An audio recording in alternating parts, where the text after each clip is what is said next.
Hello friends, তো দেখো আজকে মেহেন্দি পড়ছিলাম কারণ আমি কালকে যাব মামার বাড়ি, কারণ একটা বিশেষ কাজে যাব। তো আজকে মেহেন্দি পড়ছিলাম। তো মেহেন্দিটা কোনো মোবাইল দেখে নয়, জাস্ট নিজের আইডিয়া থেকেই পড়া হয়েছে। তো কেমন হয়েছে তোমরা বলবে অবশ্যই, কিন্তু জানি খারাপ হয়েছে কারণ মেহেন্দি দিতে পারি না, সেটা আগেই তোমাদেরকে বলে দিয়েছি। তো আমার মেহেন্দি পড়া কিন্তু একদম কমপ্লিট হয়ে গেছে, আর মেহেন্দিটা শুকিয়েও গেছে, তাই আমি হাত দিয়ে প্রথমে ছাড়িয়ে নিচ্ছিলাম। আর মেহেন্দি পড়তে পড়তে যেহেতু রাত 11টা বেজে গেছিলো, তো আমি আর বেশিক্ষণ রাখিনি, আমি 11:30টাতেই ধুয়ে দিয়েছিলাম মেহেন্দিটা। তো রাতের অন্ধকারে মানে রাতের বেলায় সেরকমভাবে কালারও হয়নি, তাই বোঝা যাচ্ছে না যে আমি মেহেন্দি দিয়েছি, সেটাও ভালোভাবে বোঝা যাচ্ছে না। তো আমরা কিন্তু অনেক ভোর ভোর বেরিয়ে গেছিলাম মামার বাড়ি যাওয়ার জন্য, কারণ 4টের সময় বেরোতে হয়েছিলো, কারণ বাসটা ছিল 4টের সময়। তো একদম অন্ধকার ছিল চারিদিকটা, মানে রাতের মতো একদম দেখাচ্ছে, কিচ্ছুই দেখা যাচ্ছিল না, চারিদিকটা একদমই অন্ধকার, সেটা তোমরা দেখতে পাচ্ছ।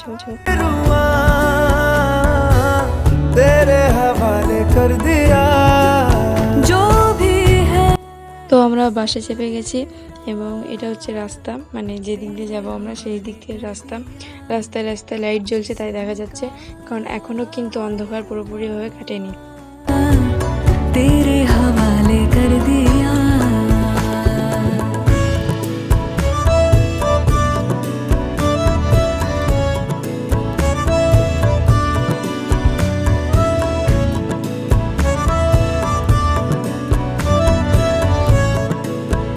তো বাসটা কিন্তু একদমই খালি ছিল, মানে পেছনের দিকে কেউ ছিলই না ভালোভাবে, সামনের দিকে শুধু কয়েকজন বসেছিল আর আমরাও ছিলাম।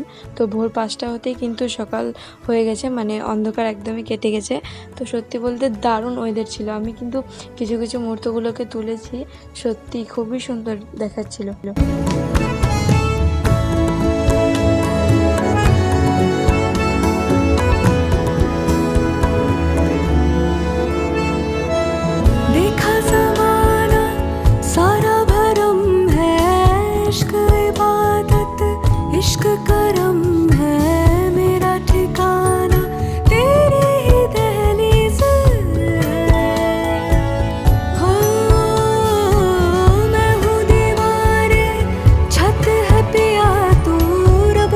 তো এটা হচ্ছে রেলওয়ে স্টেশন মল্লারপুর। তো আমি যেহেতু বাসের মধ্যে থেকে ভিডিওটা করেছি, তাই নেমে দেখানো হয়নি। তো ফাইনালি চলে এসেছি আমার মামার বাড়ির গ্রামে। তো এবার ভিতরে যাওয়া যাক, কিন্তু এটা বাড়ি না, এটা হচ্ছে পঞ্চায়েত, আর একটু গিয়ে বাড়িটা। তো যার জন্য এসেছি তাকে দেখিয়ে দিলাম, এটা হচ্ছে আমার কিউট সিস্টার তাসমিম, আসলে ওকে দেখার জন্যই আমরা এসেছিলাম আজকে। ও হচ্ছে আমার আন্টির মেয়ে, তো ওকে দেখার জন্যই তো এসেছিলাম। তো আমরা এখন খাওয়া দাওয়া করি, আর তোমরা আরও ব্লগসের জন্য সাবস্ক্রাইব করে দাও। Bye bye.